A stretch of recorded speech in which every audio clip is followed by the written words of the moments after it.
വചനവീഥിയിലൂടെ father ജെ.ബി. Puthur. വിശുദ്ധ മത്തായി രചിച്ച യേശുവിന്റെ സുവിശേഷം. അധ്യായം 8, 1 മുതൽ 4 വരെയുള്ള വാക്യങ്ങൾ. കുഷ്ഠരോഗി സുഖപ്പെടുന്നു. യേശു മലയിൽ നിന്ന് ഇറങ്ങി വന്നപ്പോൾ വലിയ ജനക്കൂട്ടം അവനെ അനുഗമിച്ചു. അപ്പോൾ ഒരു കുഷ്ഠരോഗി അടുത്തുവന്ന് താണു വണങ്ങി പറഞ്ഞു, കർത്താവേ, അങ്ങേക്കു മനസ്സുണ്ടെങ്കിൽ എന്നെ ശുദ്ധനാക്കാൻ കഴിയും. യേശു കൈനീട്ടി അവനെ സ്പർശിച്ചുകൊണ്ട് അരുൾ ചെയ്തു, എനിക്കു മനസ്സുണ്ട്, നിനക്ക് ശുദ്ധി വരട്ടെ.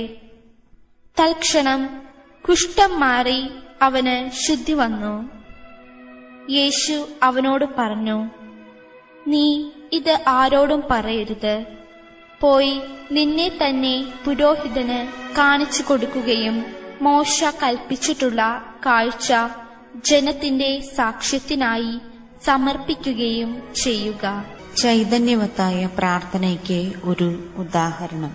യേശു മലയോരങ്ങളിൽ പ്രാർത്ഥനയ്ക്കായി പോകുക ദിനചര്യയിൽപ്പെട്ടതായിട്ട് ആണ് നാം കാണുന്നത്.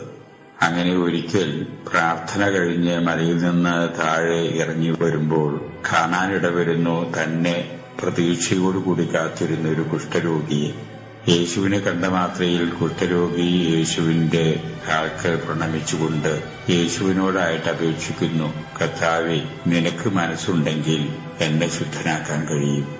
ആ മനുഷ്യന്റെ ഭാവവും ചൈതന്യവിശേഷവും ആഴത്തിലുള്ള തന്നിലുള്ള അർപ്പണമനോഭാവവും കണ്ടും യാതൊരു തരത്തിലും വക്രതയും വളച്ചുകെട്ടുമില്ലാത്ത സംഭാഷണ രീതിയും കണ്ട് യേശു ഉടനെ തന്നെ അതിനോട് പ്രതികരിക്കുകയാണ്, എനിക്ക് മനസ്സുണ്ട്, നിനക്ക് ശുദ്ധി ഉണ്ടാകട്ടെ. പ്രാർത്ഥനയുടെ തനിമയാർന്ന തെളിവാർന്ന ഒരു ഉദാഹരണമായിട്ട് നമുക്കിതിനെ കാണാം. പ്രാർത്ഥന എന്ന് പറയുന്നത് ഹൃദയത്തിന്റെ ആഴങ്ങളിൽ നിന്ന് സ്വതന്ത്രമായിട്ട് നിർഗളിക്കുന്ന വികാരവായ്പാണ്. യേശു അതിനോട് പ്രതികരിച്ചത് എത്രയോ ചൈതന്യവത്തായിട്ടുള്ള രീതിയിലാണ് എന്ന് നാം ശ്രദ്ധിക്കണം. അങ്ങനെ സുവിശേഷകൻ നമ്മോടായിട്ട് പറയുന്നു, തൽക്ഷണം തന്നെ ആ രോഗിയുടെ കുഷ്ഠരോഗം വിട്ടുമാറി. പക്ഷേ യേശു തുടർന്ന് ആ രോഗിയോടായിട്ട് പറയുന്നു, താങ്കൾ ഇപ്പോൾ ശുദ്ധിയുള്ളവനാണ്, കുഷ്ഠരോഗം വിട്ടുമാറിയിരിക്കുന്നു.